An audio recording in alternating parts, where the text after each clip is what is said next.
Мы дошли до 6-й части истории музыки и опасности современной христианской музыки. Вот, мы дошли до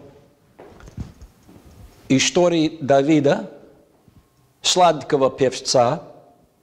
Я бы хотел немножко возвращаться к тому, о том, что Писание говорит о смешанном множестве из Африки. Вот здесь пример еврейского рока.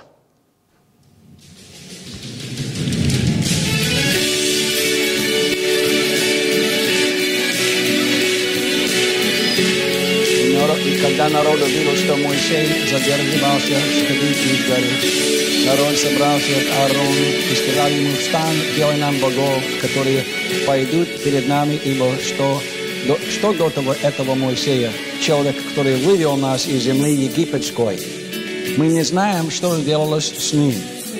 Ну, так и было, что это смешанное множество вышло из Египта, и это значит, что евреи были смешаны с язычниками.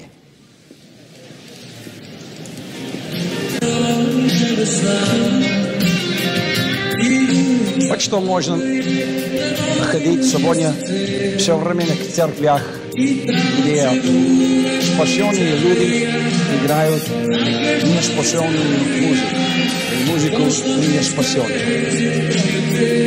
Я был приглашен в церковь, когда я хотел, чтобы преподавали о диспенсациях и о том, как правильно разделить слово истины. И в той же церкви у них было объявление, что у них будет христианский рэп и концерт рэпа, христианского рэпа. Вы представляете, что происходит сегодня, друзья? Так, давайте мы вернемся к Давиду сейчас. И мы читаем. Кроме того, 4000 были привратники, и 4000 восхваляли Господа на инструментах, которые я сделал, сказал Давид, чтобы восхвалять на них.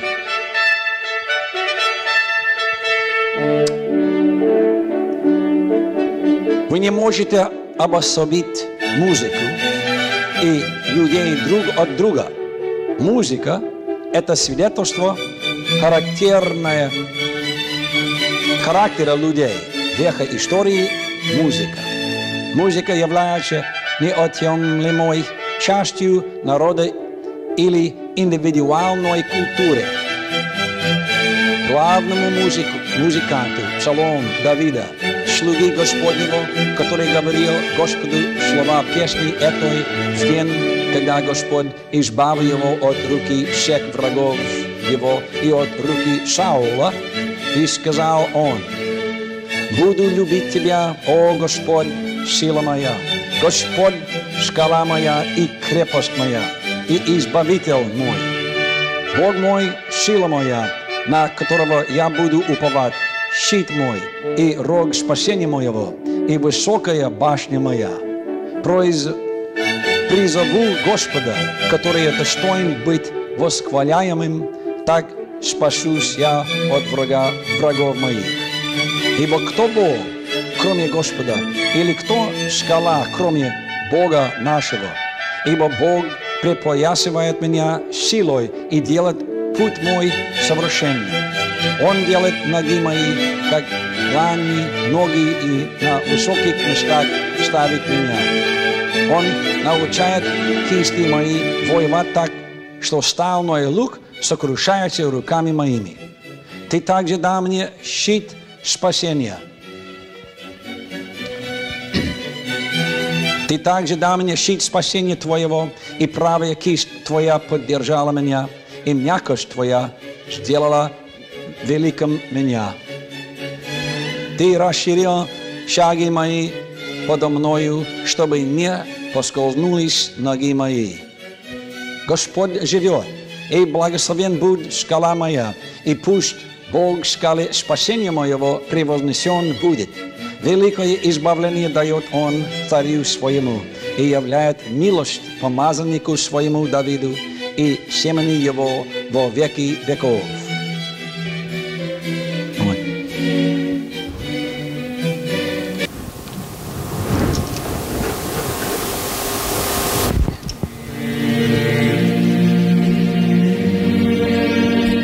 После царствования Давида его сын Соломон царствовал. Но в конечном счете царство раскололось, а затем распалось в отступничестве. Как мы объяснили, что каждая диспенсация заканчивается в отступничестве. Вот потому что человек сам падший и без вдохновения от Бога ничего хорошего произойдет. И люди думают, что они произошли и от эволюции, от какой-то обезьяны. Такая глупость. Каждый человек стареет и в конце концов умирает. Нету эволюции. Библия говорит, плата за грех – смерть.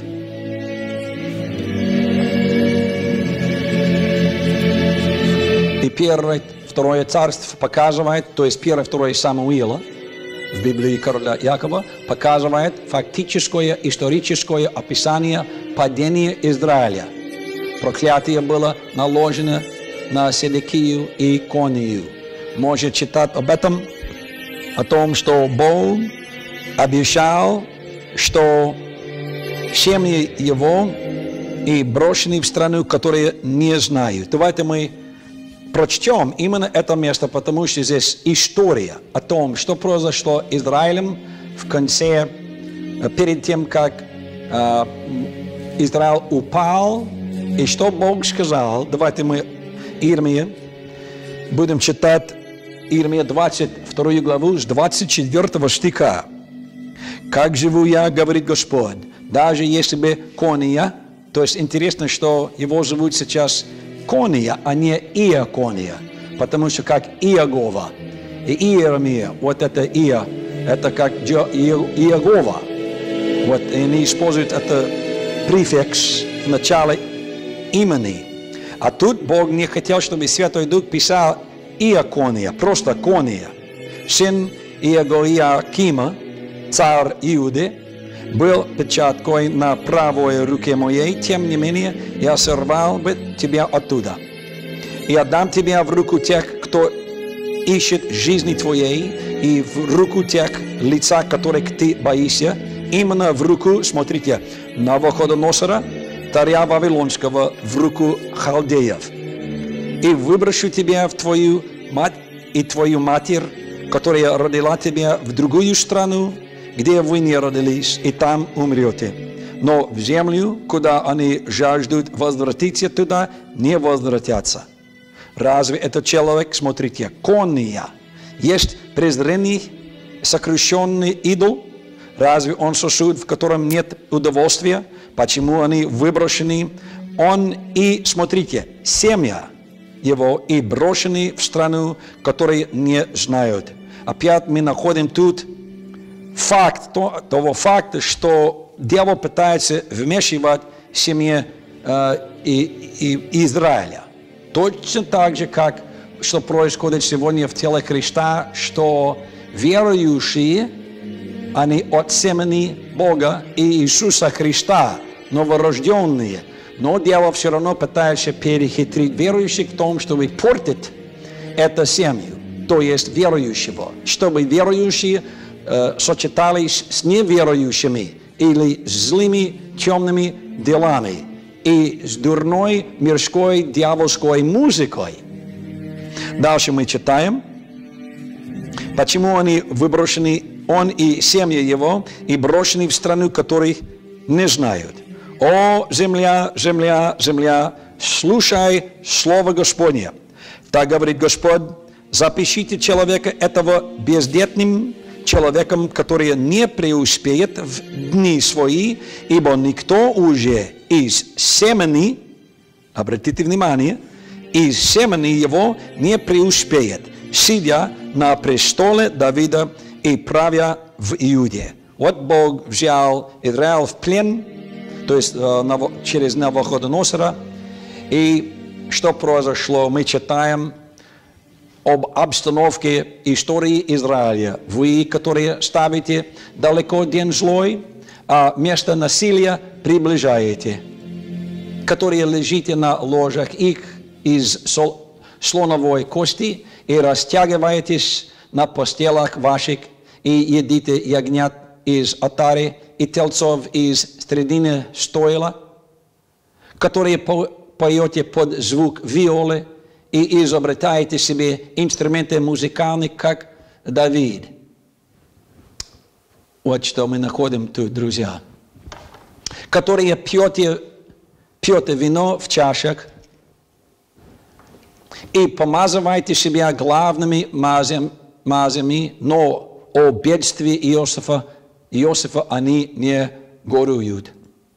Поэтому не пойдут они пленными с первыми, которые идут пленными, и устранено будет пиршество растягивающихся.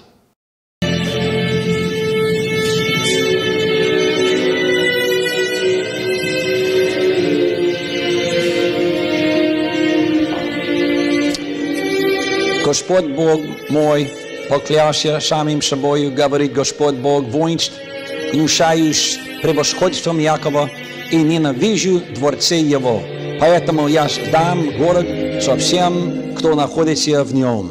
Вот мы дошли до этого периода деградации музыки и культуры и власти Израиля. Вот мы только читали от пророка Амоса. И можете читать, мы читали от пророка Исаия также, 5 главе.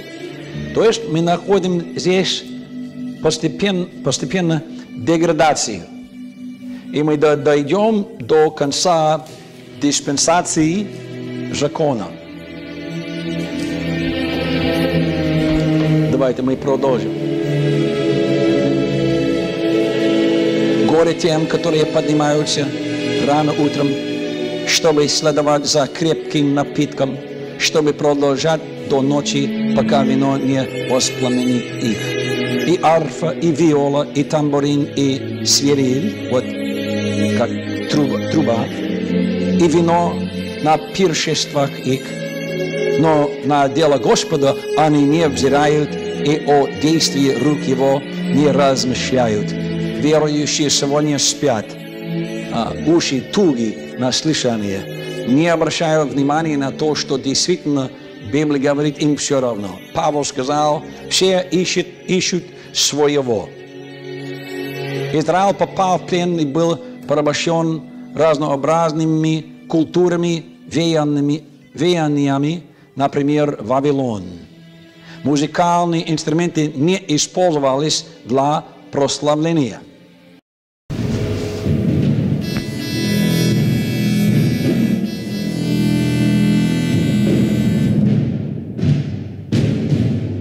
Мы дошли до вавилонского пленения. Культура Вавилона, то есть музыка, являла собой смесь Азии и Африки. Надежда на национальную власть в Израиле прекратилась. Я бы хотел обратить ваше внимание сюда. И после Давида был уже раскол в Израиле. И в конце концов Бог призвал Навуходоносора, чтобы взять Израиль в плен. И мы находим здесь деградацию музыки. Мы уже читали Амос, 6 главу, 5 стих, Исаия, что произошло. И постоянно музыка деградируется, можно сказать тогда. И до явления Иоанна Крестителя. И что произошло? То есть даже власть изменилась от вавилонской власти к медиоперсидской власти. И тогда после этого была греческая власть и римская власть.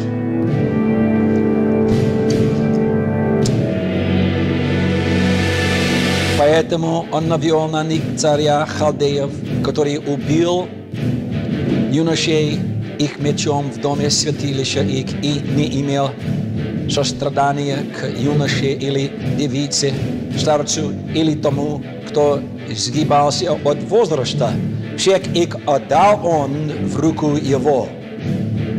И все сосуды Дома Божьего, большие и малые, и сокровища Дома Господнего, и сокровища царя, и князей его, все это принес он в Вавилон. Зажгли Дом Божий и разрушили стену Иерусалима, и зажгли все дворцы его огнем, и уничтожили все красивые сосуды его. И тех, кто избег меча, он увел в Вавилон, где они были слугами его и сыновей его до царствования царства Персии, чтобы исполнить слово Господа, сказанное устами Иеремии, пока земля не насладится субботами своими. Ибо покуда она лежала в запустении, она соблюдала субботу, чтобы исполнить 60 и 10 лет. То есть 70 лет Израиль был в плену в Вавилоне. И мы находим даже откровение в пророке Даниила о том, как даже Навуходоносор использовал музыку, чтобы вынуждать людей поклоняться золотому образцу.